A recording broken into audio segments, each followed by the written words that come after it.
Life Stories Live. So I remember there were lots of things like that happening. And I kind of started to become a bit more, as I said, introverted. And I was looking at my contemporaries around me in the industry, and I began to see that they also were struggling. There's drug addiction and alcohol abuse and relationship abuse or workaholism. I'm sure all of us listening can relate to ways that we are trying to find this kind of rest or this kind of satisfaction with ourselves and with our lives in all these different ways. And I could see that they also were battling and struggling in rehab.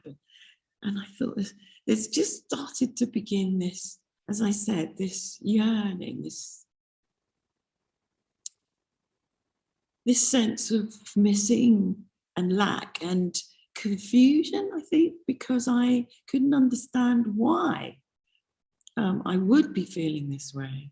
You know, I'd sort of ticked all the world's boxes that equal success or satisfaction or happiness. And I was beginning to see that world really spun on performance, that we lived on a very performance-driven world.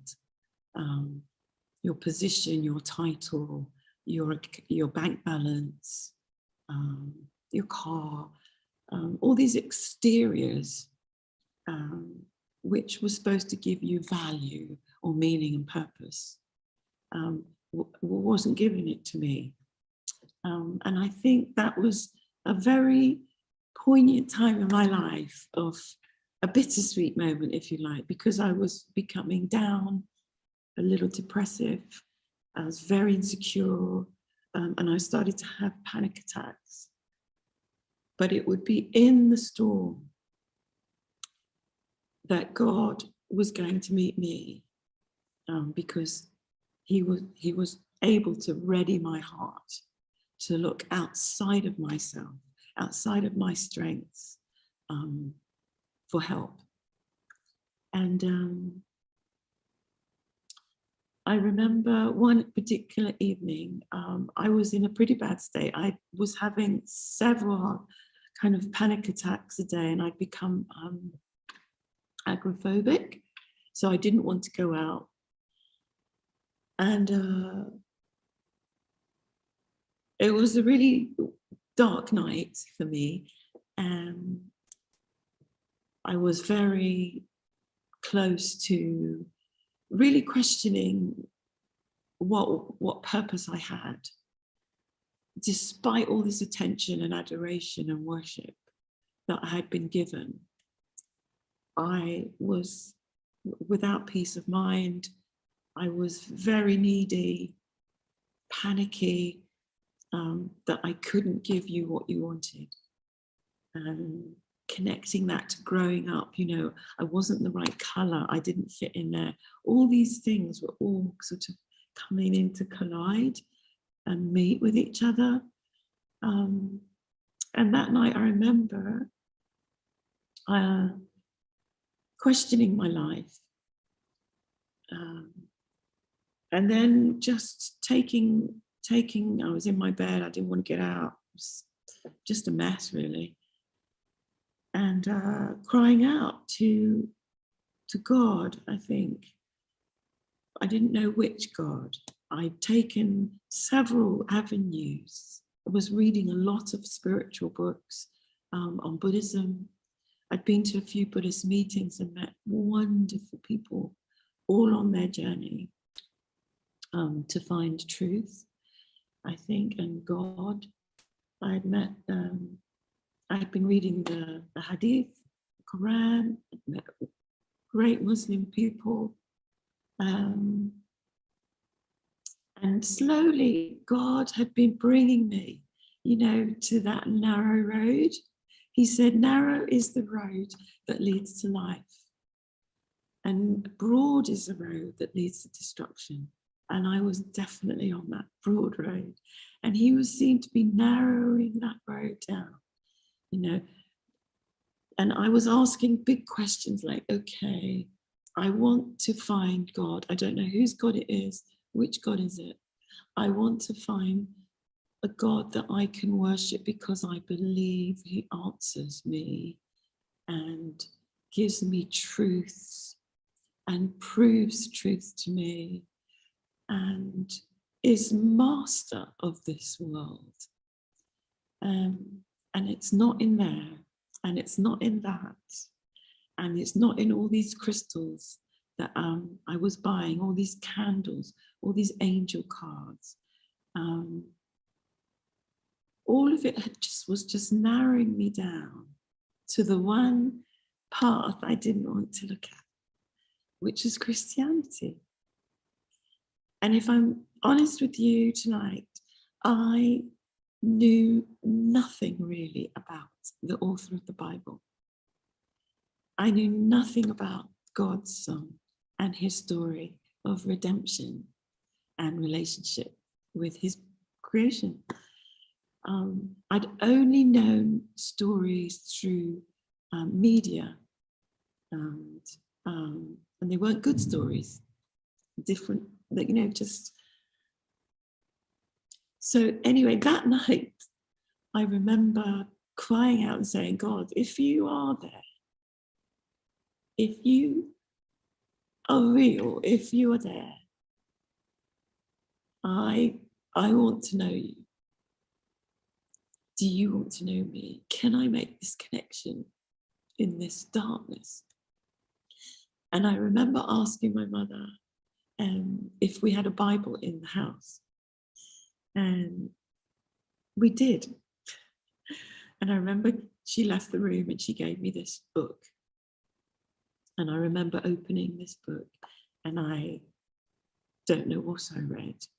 Now I think it was probably one of the Psalms, one of the songs about God, one of the books about songs that have been written about God and life.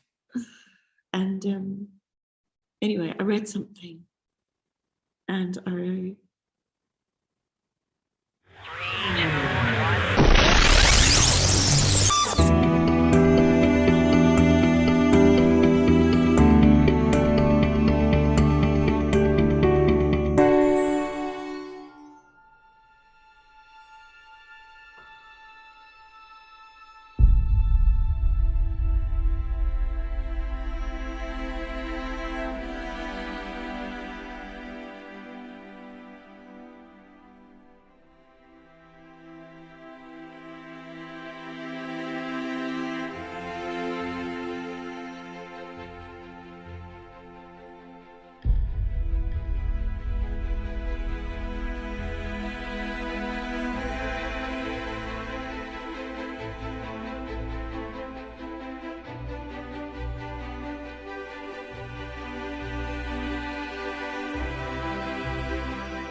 can only try and describe what happened after the reading.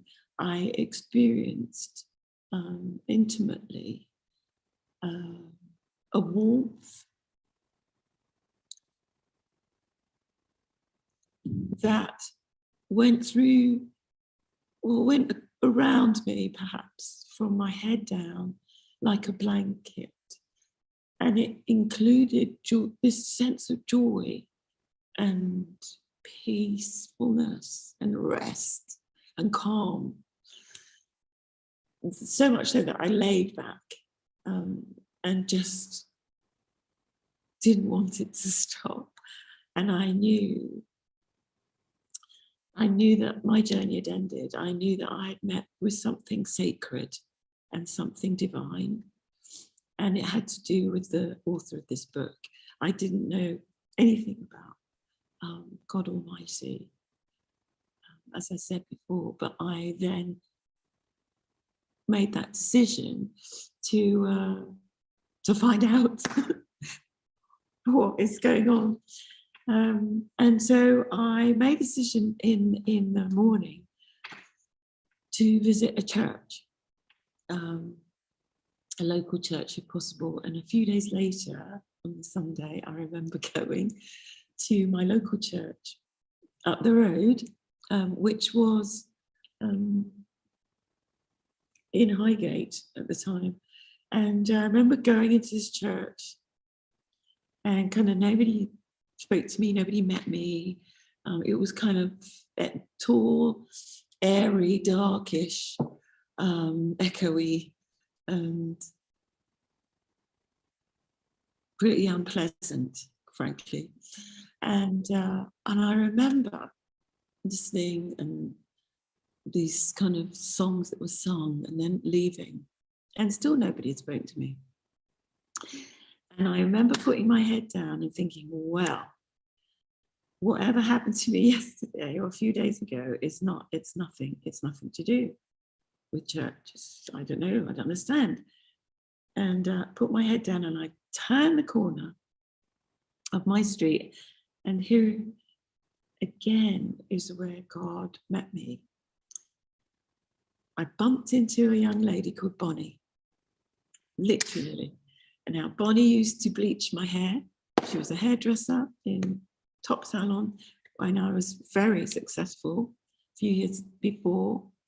And Bonnie was a good time girl. God, Bonnie was a girl. If I'd go out, we'd come back wrecked. She'd be totally wrecked and having done all kinds of things. And I began talking to her and looking at her. And she's chatting, what are you doing here? Yazz, really good to see you. Oh, let's go for a coffee. What you're doing. So I said, well, actually, Bonnie, I've just been in church and, I'm just coming home, and what are you doing? And I'm just looking at her thinking, who are you? She was so different. She was so, when I say different, she was just so alive and comfortable with herself. And, Bonnie had a mouth like a sewer, and that had gone, and she just had something about her. Anyway, we went for this coffee, and eventually I said to her, what's happened to you, your life, Bonnie? Tell me. And she said, well, yes, I've met with the person Jesus in my life, and I'm following Jesus. I've become a Christian. And I nearly fell off my chair. I just couldn't believe it. And that is how God needs to deal with me anyway. I needed to see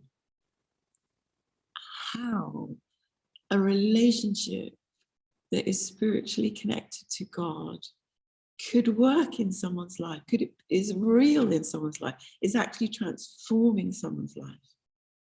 I remember years later being invited to Northern Ireland and sitting in an event called Real Lives in a church. And on my left was an IRA bomber who had become a Christian. And on my right was the father who had lost a child in the bombing in the Lockerbie disaster. It was a disaster where an airplane had flown over and been blown up, and many people were lost. And we're sitting together sharing our stories about faith. And I remember sitting there thinking, who could do this? Who can do this? Who can bring such pain and suffering to fellowship and forgiveness and love and brotherhood? And it is the person of Jesus. Jesus Christ had brought these two and me together. And it was just that day. And I said to her, well, you know, I don't know what I've just walked into there, but I've met something about Jesus in you today. And I want to explore that more. And she said, you come to my church, girl. We got carpet on the floor. We got a pastor with a sense of humor. You know, we got great music. You come on down. Anyway, I couldn't wait. And so my journey continued into that church. And it was a small, very small church in North London. And it was warm, very inviting. People were relaxed, welcoming. And I remember, I think the second Sunday, I mean, I'd taken everyone, my daughter, my mother, and I remember that day sitting at the back of the church, like you do. I was hiding, you know, behind the pillar when you first start. And the pastor man was preaching on a story from the parable called The Prodigal Son. And it was as if he was talking to me that day.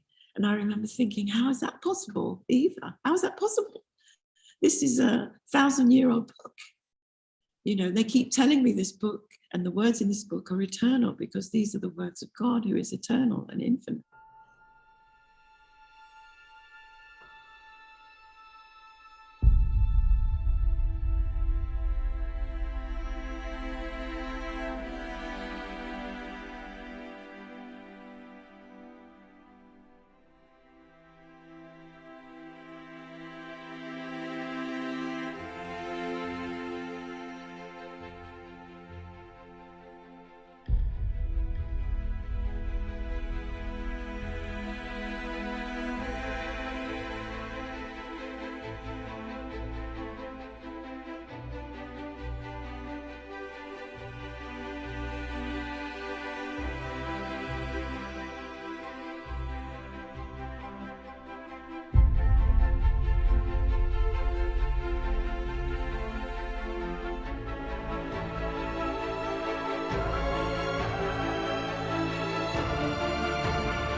Life Stories Live. You know, and it's weird because this book is talking to me today in the 21st century about my life. And the story is about two sons who are with their father. One son decides to stay at home. The other son asks his father for his inheritance. He wants to go out into the world and get out there. And he does, and he parties and kind of lives this sort of wild life, and then slowly wakes up and realizes that his life has become very wasteful and he's lost purpose and meaning to it. And as a Jewish person, he's actually reached the state of eating pig food because he's so hungry and he's lost everything. So it's probably one of the most difficult and disgraceful and degrading things at the time. And the pastor's telling this story, and he says, and this son says to himself, well, look at my life. Look at my life. Look where I am. And he said, I would be much better with my father than I am here. And I want to return to my father. Even if he takes me on as a hired hand, it will be better than this place that I'm living in. And the scripture says, and he came to his senses. And it was as if, I don't know, as if that sacred person that I had met and kept meeting was speaking to me. come to your senses. And the story continues that the son gets up and he starts to walk back home. And there's this extraordinary moment in the story where you get a picture of God, of the image of God and of God's heart. Because it says, and his father sees his son from far off. And the parable really is symbolic of God in the Father's life, who sees his son, who sees us. However far away we are from him, he is still there, waiting, and he sees you. And when you return to him, it said in the story that the son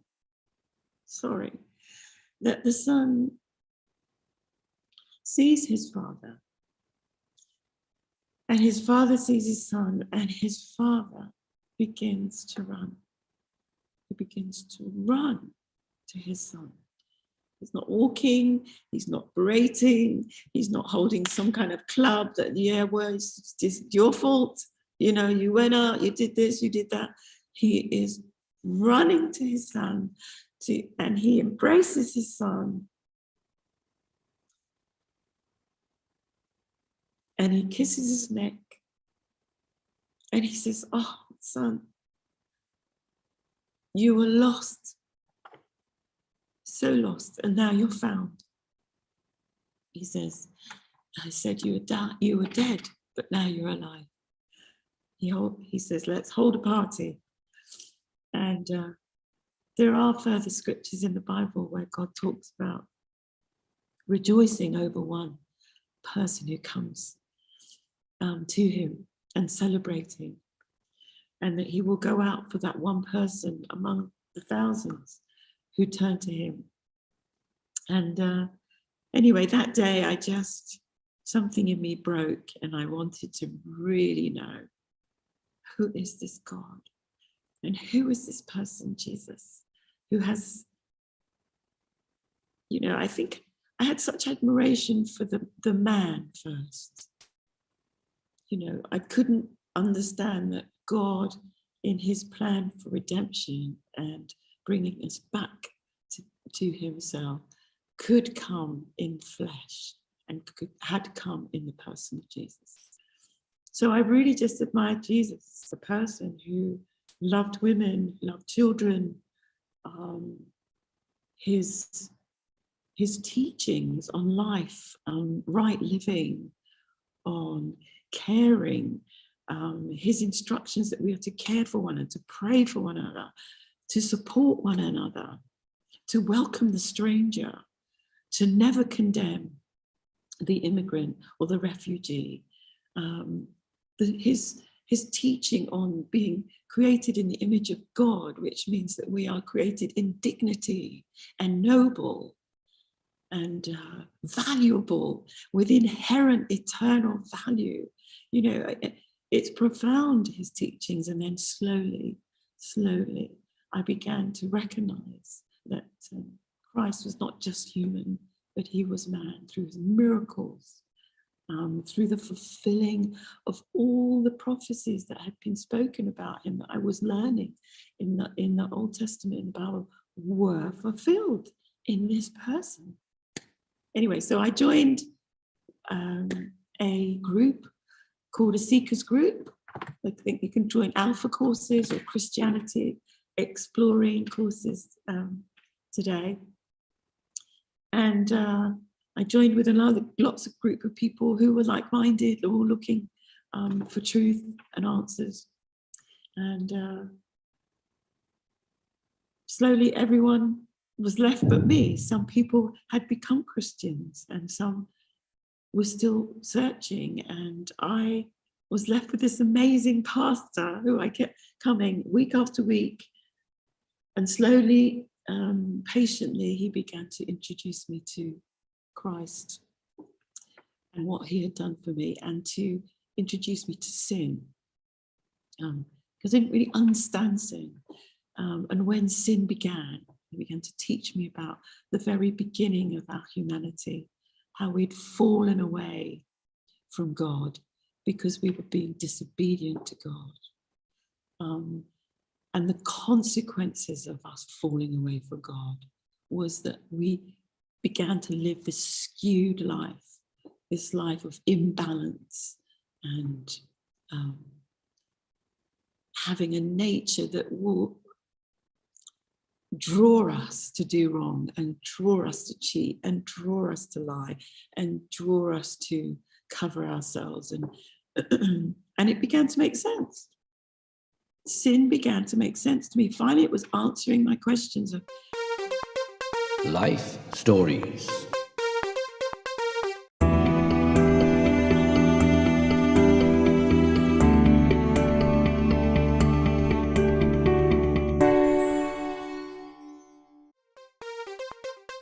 Life Stories Live.